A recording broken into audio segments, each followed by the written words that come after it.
Hello, welcome. In this video, we're going to go over a sample combat in the Tiny Dungeon 2nd Edition system that I ported into Fantasy Grounds CoreRPG. In prior videos, I explained that port uh, of Tiny Dungeon 2nd Edition, and basically went over a lot of how the system works. I also created two characters and showed how that process is done. And in this video, we're going to go over a sample combat. If you want to know more about the Tiny Dungeon 2nd Edition, you can find a link in all the videos to the Gallant Knight Games website, where it is sold in softback book or PDF form. And also, if you're wondering about Fantasy Grounds, there's links to Fantasy Grounds as well. So this is the initial scenario. In this scenario, the characters were sent to a local graveyard to investigate suspicious activity. Their plan, when they communicated, was that when they got there, the mage was going to cast a spell. So I consider that she is an opportunity, much like having a loaded crossbow. She has a spell ready to cast upon arrival at the cemetery. So that'll happen at the start of initiative, regardless of where her order is, or the beginning of combat. The lastly, as you can see in Fantasy Grounds, the characters can only see what they can see, which is the glow from these two statues at the entrance to the cemetery. The player would not be able to see the non-player entities out here in the cemetery. This is the view their client would have, so they would not be able to see the. This is the GM view that I'm using to run the scenario for this video. Now, the bear, the elf, the fae, and the human all have normal vision. Now, the dwarf, on the other hand, he has dark vision, so he sees everything in grayscale that's not lit up. But so he is all, but he can see that there are many dead baddies in a necromancer in the cemetery that the others are not aware of, unless he tells them, which of course he would. Simultaneously with the mage casting the light, which you'll see in a second, will allow everybody to see. Alright, back to view. Same thing here. I can see his view. I can see his view. Alright, we're going to roll for initiative, which is the only one different is the dwarf. He has the vigilant trait, which gives him 3d6 for his initiative, giving him a slight advantage. And everyone else is a 2d6. So let's roll them up. And I'm using a hotkey where I took 2 dice and dropped them down to the hotbar, and just single clicking on that to roll the dice. I can also hit F1 through F12 to activate these hotkeys, and also have their character sheets hooked up in here. But it's easier to just double click the token. So we got 7 for the FA, and lastly we've got 8 for the bear. Good rolls, good rolls. Alright, now we'll roll our bad guys. We got 4 for the necromancer. Working out well for the players.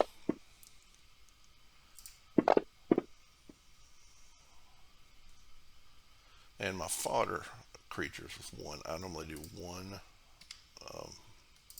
initiative for them. They all activate at the same time. Skeleton Knight will give him his own initiative. 8. And then with our fodder zombies, we'll do the same thing. We'll roll 1. Good, it's working out better. I made a video earlier this morning of this combat, And before you think later on that, oh, this seems very easy for the players, I intentionally made it easy this time because a little while ago I completely wiped the party. So, yes, they'll hopefully this time they'll have better luck. And based on these rolls, it looks like it's going to start out a lot better. All right, let's start at round one. And as we said, the mage is going to cast her light spell. And I went ahead and made it an entity in the combat tracker and gave it an order of 20 so it stays at the top. It has a duration of, actually I didn't reset that. It has a duration of 30 in this system, 30 rounds.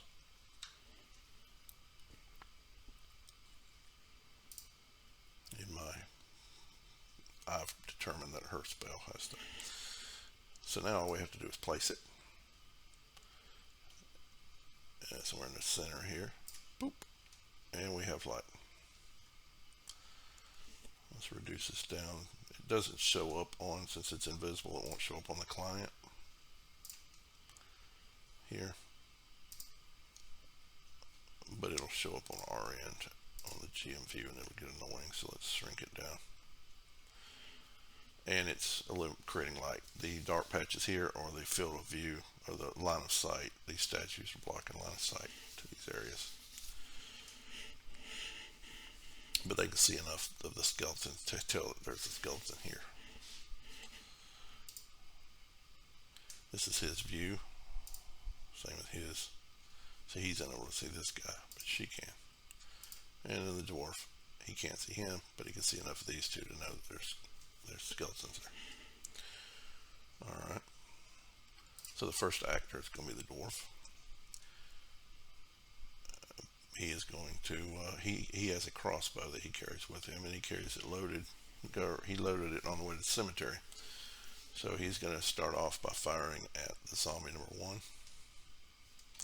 And I've created hotkeys. Down here, if you watch my prior videos, you saw that I created quick rolls dice for them. But I've since found that I can create a command that'll allow it to automatically roll critical rolls. And so I've created them down here on hotkeys. So I'll be using them mostly instead of using their hobbies. I'm experimenting with the More Core rule set created by the Fantasy Grounds community. It's supposed to be an expansion to CoreRPG, and it may allow me to put these dice commands into my character sheet. So we'll see, and there'll be more videos coming as I experiment with that. But for now, we'll use this. It's a he has 2d6 on his crossbow because he doesn't have it mastered. So we'll go ahead and roll and see it automatically re-rolls the critical. So he made 1 hit. The zombie 1 has 1 hit point, and he will fall, crumble to the earth. Was that a skeleton or a zombie? Alright, well, that was, somehow his arrow went off the wrong way and killed the skeleton. But it's the same thing. Skeletons are fodder too.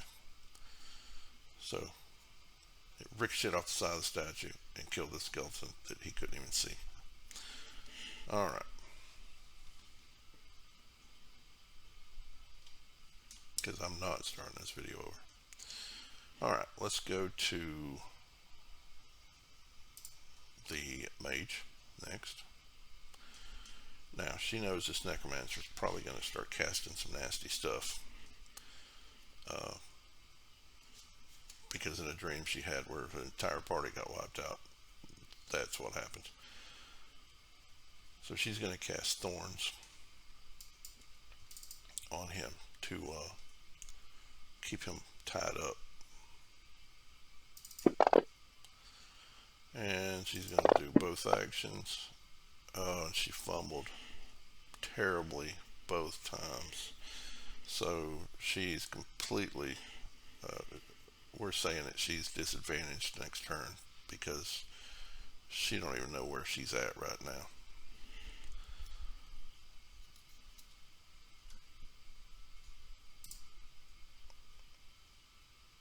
So Suge Knight, Skeleton Knight, he's going to move. They move 25 per action as well.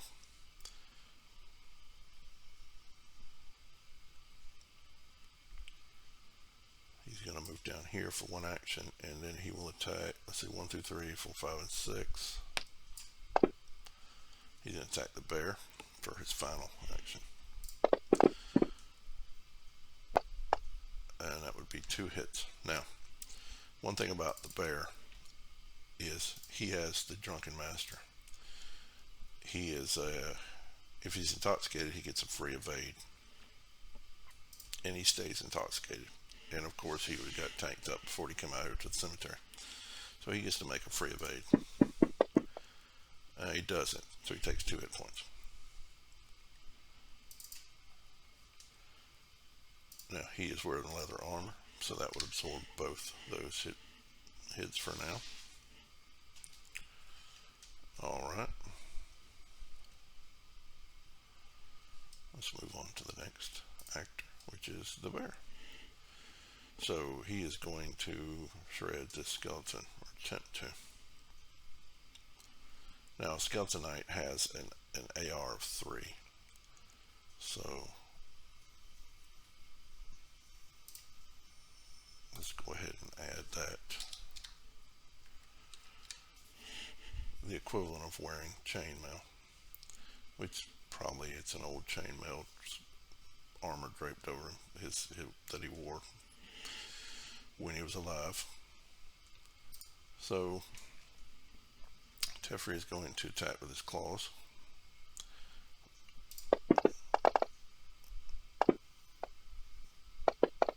Looking good. Looking real good. For a total of 1, 2, 3, 4, 5 hits for his first action. 5 hits can reduce his armor to 0, and his hit points, he has 3 hit points. He's with 5, 3, 2, so he would have 1 hit point left. Teferi's going to make his second attack.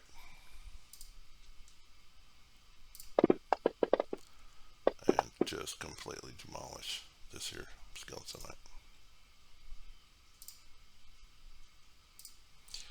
Skeleton Knight is turned to powder. Alright.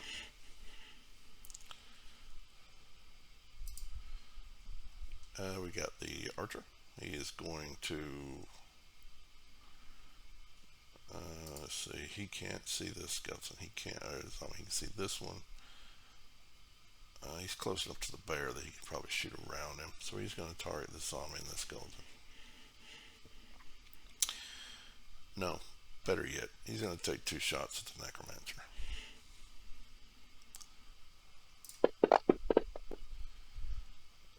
There's 1 hit for first action, and there's nothing. So our necromancer is going to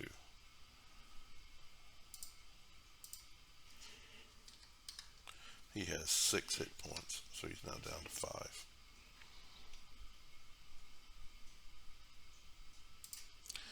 Now we get our skeletons. Same thing, 1 through 5, followed by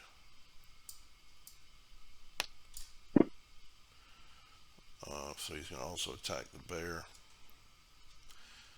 For his action is 1 hit. That's going to reduce Teferi to 7. Skeleton 3. He'll move here, and he can attack at disadvantage because he is partially into his second action, but he still has 10 movement left. So he'll hit. That'll remove his down to 2. That hit his armor.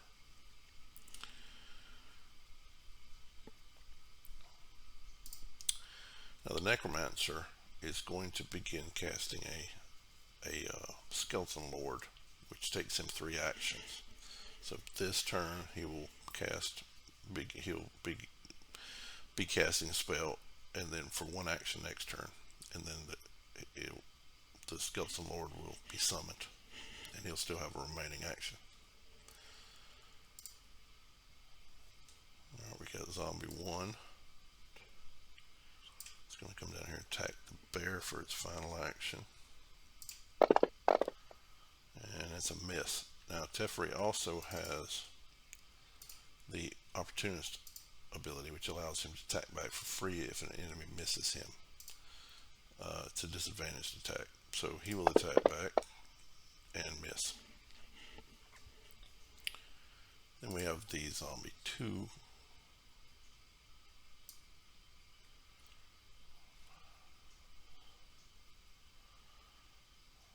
Well, he can fit there. He will also, let's see. He's on the other side of the statue. We'll say the bear is the only one he can reach. And he moved 5, 10, 15, 20, 25. So he's the same way, disadvantaged attack. And he will hit,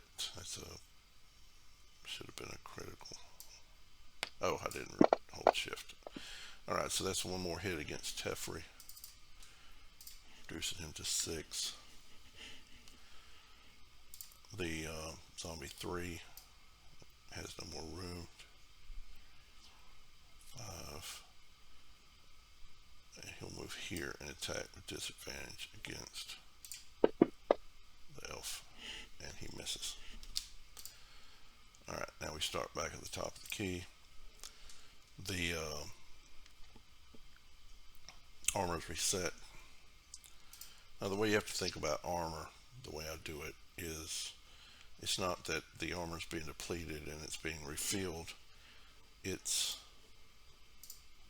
combat is a whirling and swirling event. Everybody's not standing static. They're shifting and moving, searching for position. And one action in a combat round is 5 to 6 seconds. So when he attacks with his claws, part of that is circling, looking for an opening, swinging, attacking. Some hits missing, some hits causing hits, and that's what's shown by the successes. Is how many all the successful hits in that 5 to 6 seconds of that action. So in any criticals or hits that cause critical damage. So what that means is the armor is static. So when during that time you're finding openings around that armor that your opponent is wearing, and you're taking advantage of those, seeing those openings in the armor. But as the next action proceeds, the combat is swirling and whirling in a different direction, maybe, and you have to refine those openings. So the armor refreshes, so to speak. It's you having to find more openings around that armor, not a literal refreshing of the armor. So you think of it that way. Alright, it's the dwarf's turn. He's going to attack Skeleton 3 and 2 with his battle axe. That's going to be the end of 3. And he's going to attack 2 and just destroy him.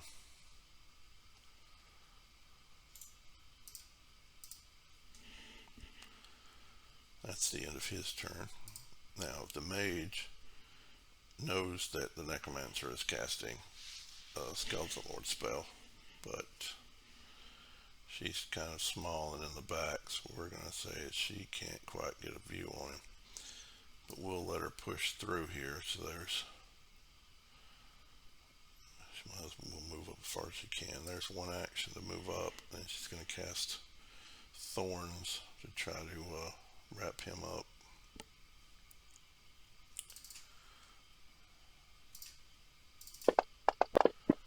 And she fails. Alright. Oh, she's at disadvantage anyway, so she'd only got to roll 1. Because she rolled so terribly last turn. So she fails. Alright, the bear is going to attack zombie 1, and he misses. Zombie 1 again, and he misses. And the elf is going to take the zombie out that's flanking him.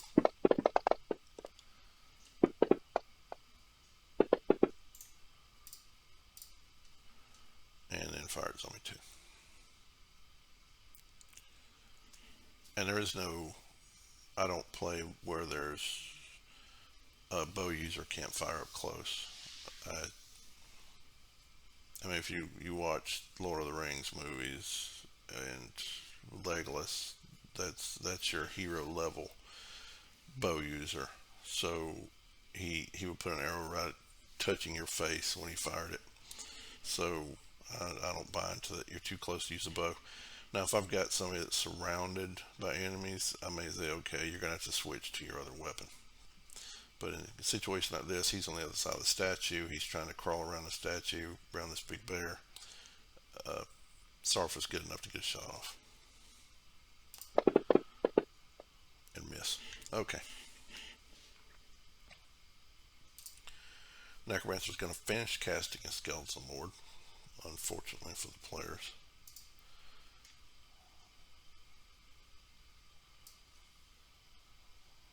This is where things went south last time. Of course, I had another Skeleton Knight and a few more skeletons at the time.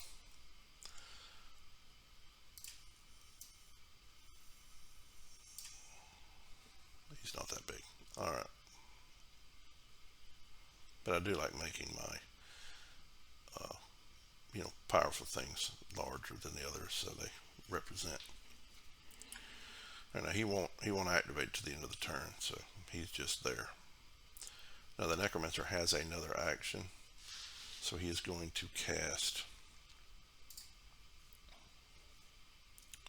He's going to cast Weaken.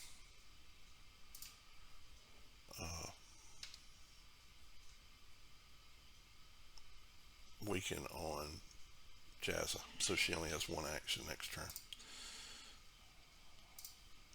He's going to try anyway. And he fails. Alright. We got zombie 1. He's going to attack Teferi. Hits for 1. Teferi gets his drunken dodge. He misses. Or he fails. So Teferi's going to have his armor reduced to 1. Zombie number 2 is going to attack Teferi as well. There's one more hit. Teferi will get to dodge that. He does. And the second zombie attack fails. Alright. Now we got our Skeleton Lord is going to get his initiative for next turn. It's going to put him at 7. And then we'll begin the next round. Alright.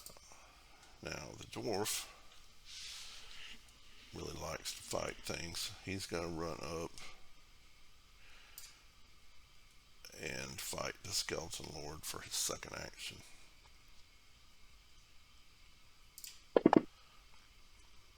And that's 1. Now the Skeleton Lord,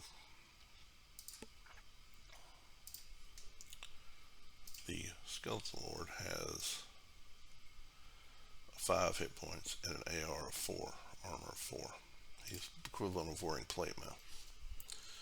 So he's going to have an AR of 4, and he's going to have a hit points of 5. So that would reduce his armor to 3. And then we'll move to the mage. Now he didn't succeed on that, so she's going to try to thorns him again.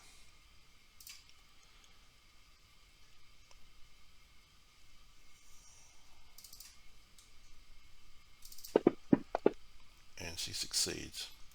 So the Necromancer is now grappled.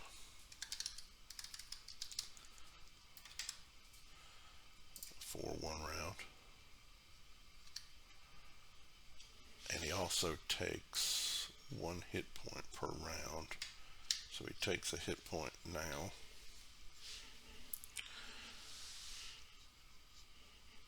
And he's grappled for this round. So he takes hit. Wait, he had 6 hit points. He took a damage, so he's got 4 now. Alright.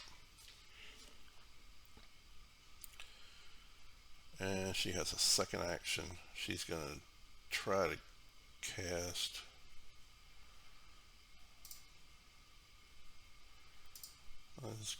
Unsettle on the Skeleton Lord. And I think Unsettle is a disadvantage. Yes. And she fails.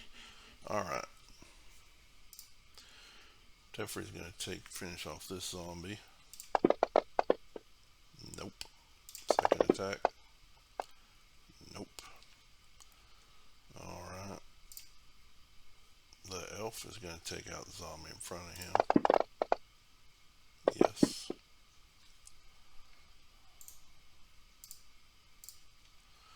And then also this one.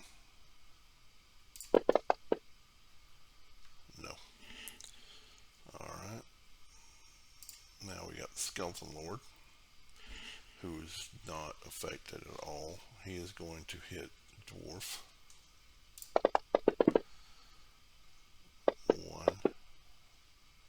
One hit. Reduces armor to 2. And second attack. Ouch. Ouch. There's 4. So that's going to reduce this to 0 and cost 2 hit points. Alright. Necromancer is thorned. So he's going to make a disadvantage attempt to break out. And he fails. So he'll make a... Oh, he can only make 1 attempt. Alright, so he fails. He's out still. But he does take another damage. Wait, no, this next round he takes...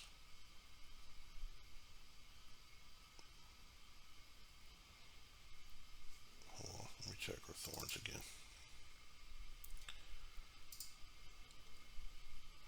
One damage per success for 2 rounds. It grapples the target for 2 rounds. So he would take it this round and next round. Alright. So this should actually be 2 rounds.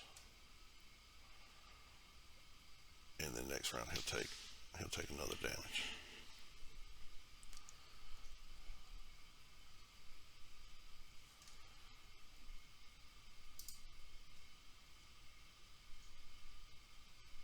Per success rolled for 2 rounds. Yes.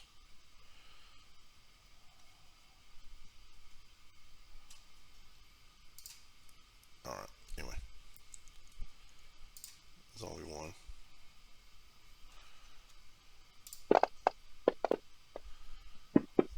Hit on the bear. A drunken dodge. Fails. So his leather would have been back to 2, so it's reduced to 1 where it should be. Second attack from the zombie, 1 hit. That will reduce his armor to 0. Well, drunken dodge. Reduces armor to 0. And we start back over. The increases armor back up to 2. Reduces back up to 3. Skeleton Lords, his would go back to 4. Alright, reset. Now the dwarf is going to, once again, attack this Skeleton Lord.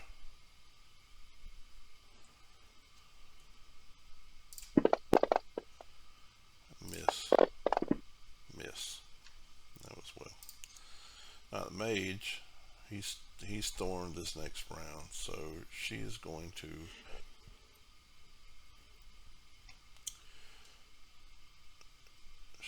cast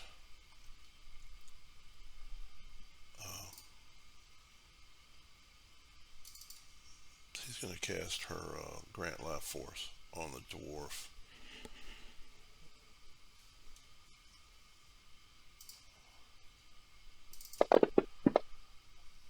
And she fails. She'll try again. And she fails. Alright. She's not rolling good at all. Alright, Bear is going to try to polish off his zombie. He doesn't. I'll try again. He doesn't. The elf will, however. So that's zombie 1 is done. Alright. He gets a second shot. He's going to fire at the Skeleton Lord that he can see. And it's 1 hit point. So, the Skeleton Lord, is there any players left to go? It's not, so I'm not even going to bother reducing his armor.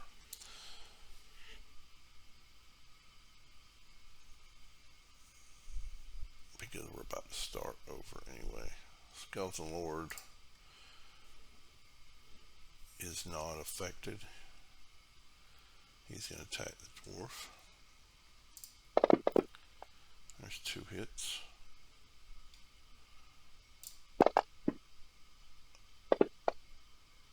There's 2 more hits. So the dwarf is going to take, his armor is reduced to 0, and he will take another hit. So that's going to put him at 3.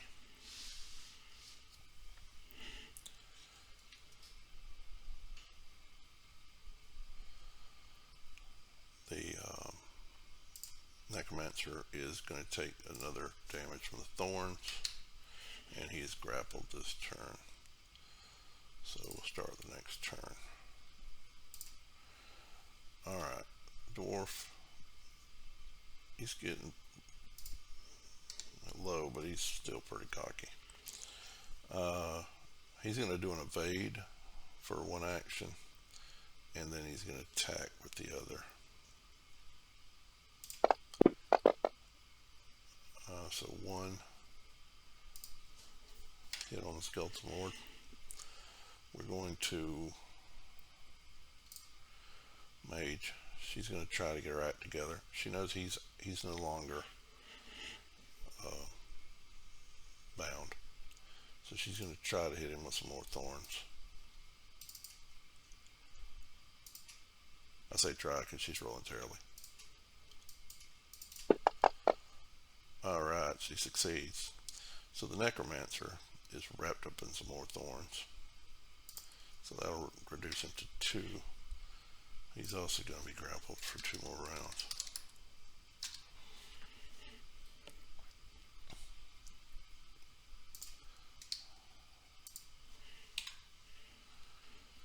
Alright, that was her first one. And for her second one, she's going to try to unsettle the Skeleton Lord. I'm pretty sure unsettled is a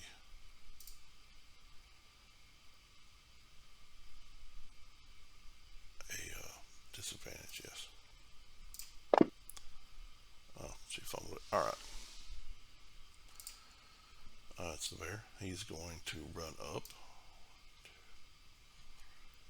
I'm going to block her 3, 4, 5. For his first action and attack for his second action on this. He's going to polish off this Necromancer.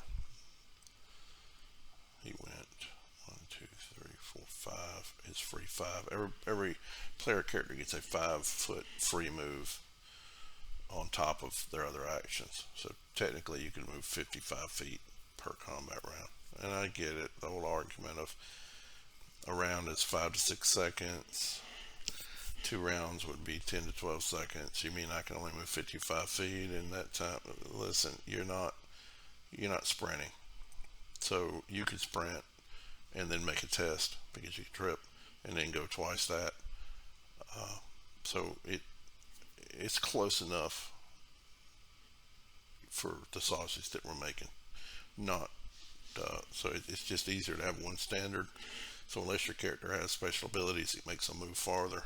Magic shoes or some kind of trait at birth. You just stuck with 55 feet in 2 actions. Get over it. it works out really good for the system. It's Tiny Dungeons is a minimalist system. It's not attempting to recreate reality exactly. And it does pretty well at what it does. So he gets to make his full bear claw attack, and he's gonna shred him. So there's 3 on the necromancer, and that's going to be it for necromancer. So the necromancer is mauled to death by a giant angry bear, and we just have Skeleton Lord to deal with. So the bear is done. We got the archer. He can easily see the Lord, so he's going to fire from where he's at.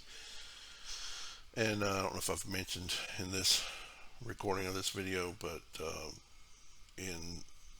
with the same thought of the minimalist concept in Tiny Dungeons, if an archer can see a target, he can shoot a target. If the game master is welcome, if they're super far, to apply whatever penalty they want. But typically I keep my maps to the size that if they can see it, they can hit it. I normally just worry about are things in the way or players in the way, that kind of thing. So he's going to make his attack, miss on the first shot. I mean, as you see, they have a hard enough time hitting anyway. So that's 1 hit. So that'll remove his armor down to 2. Now, in my first time filming this combat, about 4 videos ago,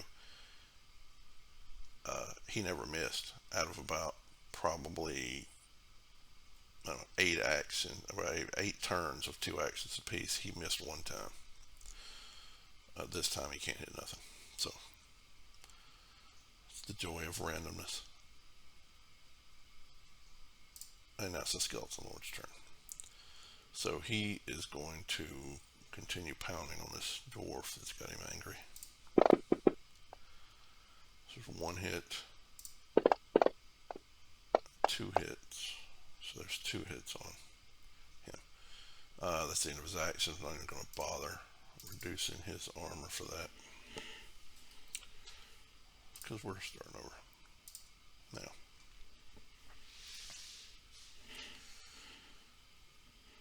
dwarf's turn. There's a 1. Second. And that's a fumble. Alright, we'll cover that in a second. Let's go ahead and put his armor back up to 4 and then reduce it to 3 from that last hit. Now this is a fumble. 3 1s on a normal or advanced test is a fumble. So in this case, I, the GM, would declare that in his haste of his swing, in his sweaty hands from being in combat for so long, he has managed to sling his 2-handed battle axe out of his grip, and it clatters to the ground 5 feet from him. So he'll have to spend an action next round recovering his weapon.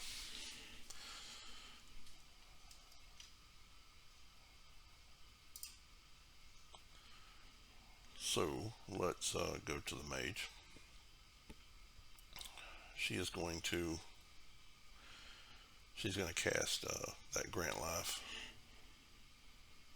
on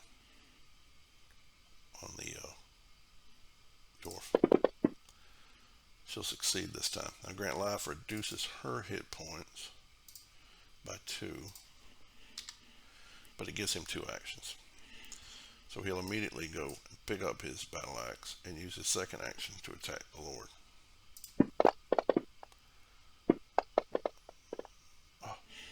For 1 more hit. That reduces him to 2.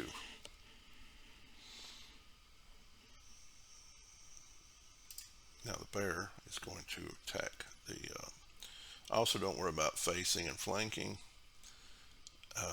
Like I said, kind of swirling, 5 to 6 seconds of swirling combat. It's not static like this. So unless somebody's completely surrounded, I don't disadvantage them with the flanks or back attacks. Now, if you have a character that has ability to do a back attack, then yes, they would need to approach from the back, but that's the only time that would really come into play.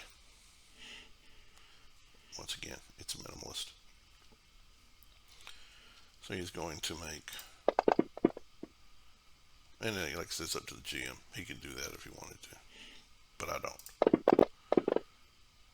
So he hits for one more. And the armor on NPCs is nice because it makes you have to gang up on them. One person cannot take out a skeleton lord. Two people basically can't take out a skeleton lord. It takes a whole party. Skeleton knights with their 3 armor are bad enough.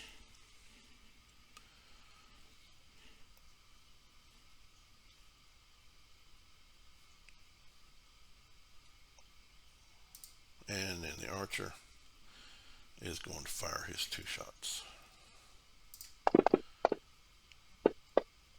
There's one more hit and 2 hits. So that would reduce the armor to 0, and he would take a hit point. I'm going to put it to 4 since we're going into the next round after the skeleton lord's turn, but he can't take any more damage. So he's going to turn around. He's going to attack this bear because he can't get past this dwarf's armor. So he's going to hope he has more luck with this bear behind him. Plus it's bigger. And he misses both times. Now Teferi gets to make 2 unarmed retaliation attacks because of his opportunist trait, and he misses both. Perfect opportunity to knock some of them points down because his armor was at 0, remember. Alright, so now we'll reset. The dwarf is back. He was able to get his axe last turn, so he's got his 2 actions. He's going to attack. Excellent roll. Excellent roll. So that's going to put 1, 2, 3, 4 damage. That's going to reduce his armor to 0 on the first action. That's pretty good. Second action, he must be mad that he slung his axe. Then he missed. But the mage gets to go. So she's going to drop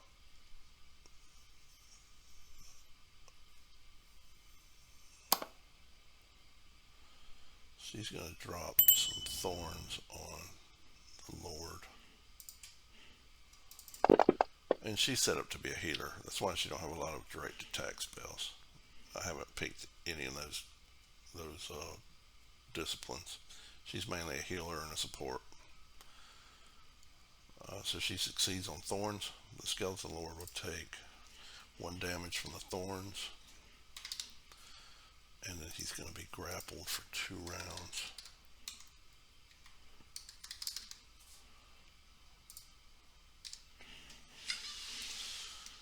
Okay, good on her. Now, she's also, for her second attack, is going to do her unsettle on him, and she's going to fail again. So, bear is going to attack.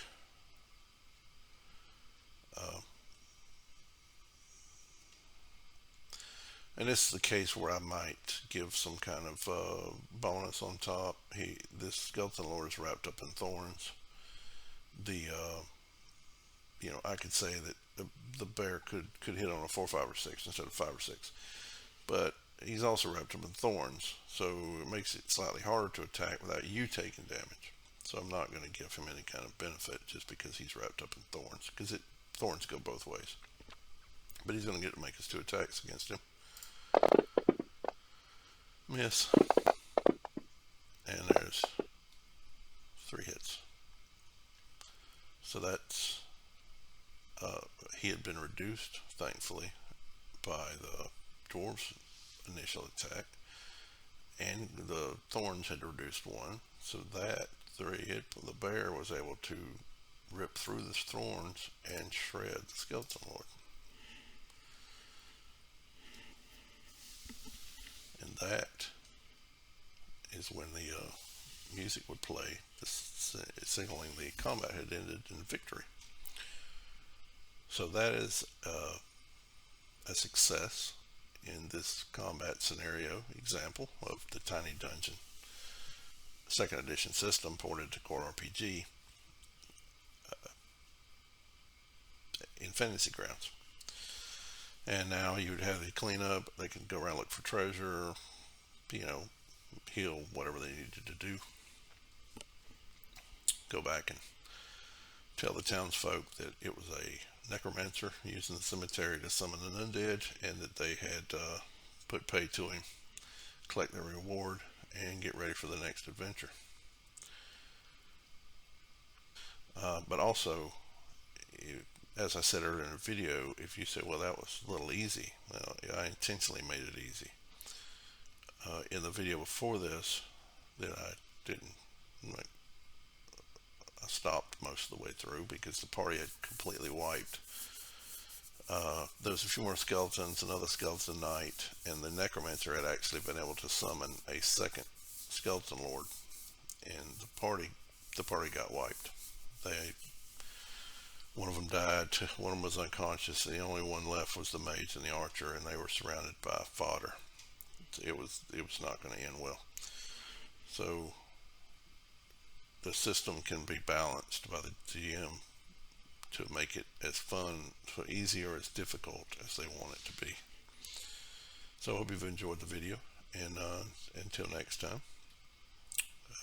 have a good day.